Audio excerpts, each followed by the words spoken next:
All right. Minimize the crazy. All right. Love the podcast. Bill, I listen to it at the gym because it's really motivating.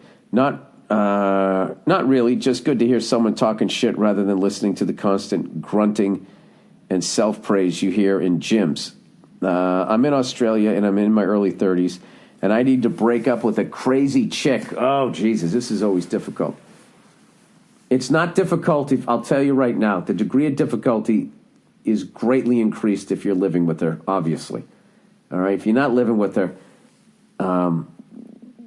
I can tell you exactly how you do it. All right? And I would be, I can't tell you.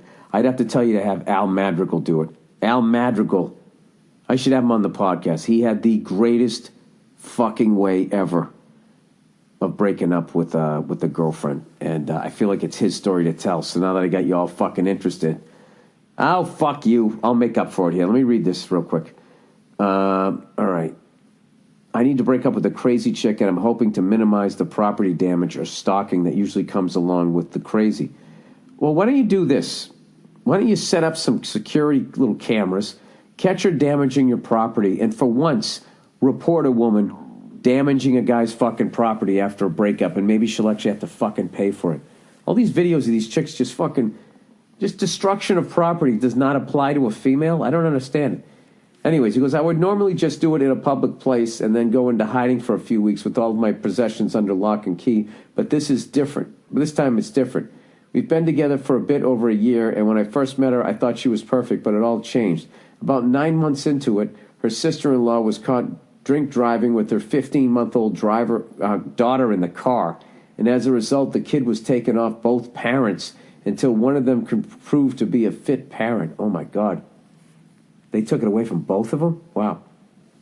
All right. Her brother / the kid's father has always been a fit parent, but in Australia, the authorities have a preference for the mother, so he had to go through the bullshit to get his daughter back. Yeah, jeez, every fucking law, it seems. When this happened, we put our hand up to take care of the kid, and the kid and the girl moved in with me for a bit over 12 weeks. Having the kid around was fucking awesome, and because of our work schedule, I got to spend a lot of time with the kid and loved every minute of it.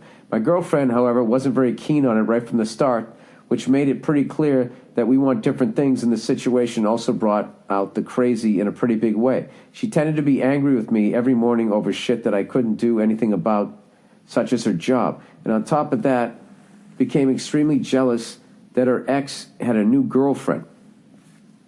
Normally this would be the kind of thing that would make me walk, but we were looking after the kid. Now the kid is back with her father, and it's time for the breakup. I'm pretty sure she's the type of crazy that would resort to property damage before physical violence, and I'm trying to reduce this. The only issue I see, aside from the crazy, is that she still has a few things in my house, and there are a few things that belong to the kid left here. Portable cot, clothes, and toys. Any strategies you can think of would be great. All right, you know what? You need the Al Madrigal advice, and he's not here.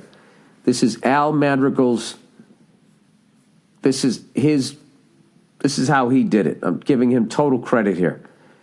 When Al had to break up with the woman, and he made the decision, before he went over to her apartment, he would get a box, and he would take all of her belongings that were in his apartment, put them in the box, and then come over holding the box, and the woman opens the door, is like, what the fuck?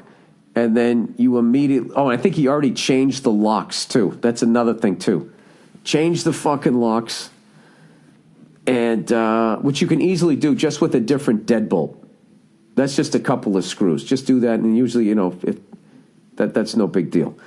I guess down below is a couple of two. Well, it's no big deal. Just change the fucking locks, put everything in a box, then you go over to her place, you sit down, and you just say it's fucking over, blah, blah, blah. They flip out. They want to break something that are in their house. That's it.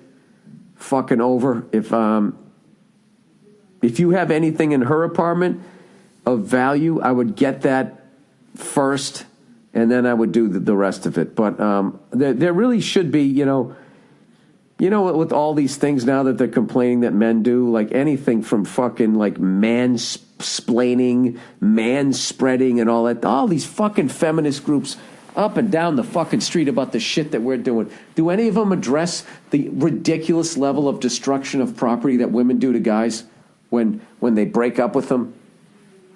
Or even if they get caught fucking around. Okay, he fucked around on you. That does not give you the right to key the guy's car. I mean, you can do it, but you should go to jail. You should have to pay for it.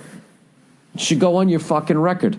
But guys always just like, I just want to just make it go away. Just make it. They make like YouTube videos of themselves fucking destroying property. So that might be something else you want to look into. Dude, if this chick's crazy, I would just go total CIA on her. Go over there without her knowing. Just take back, first of all, you're going to have to leave some troops behind. Couple pairs of sneakers, got to go Willem Dafoe platoon here. All right, but if you got some, I don't know, a fucking iPad or some shit like that, you need to grab that shit. Get that shit the fuck out of there. You have some sort of nerd friend or a friend who knows a nerd. They wire, you got fucking cameras and all that shit. You got that going.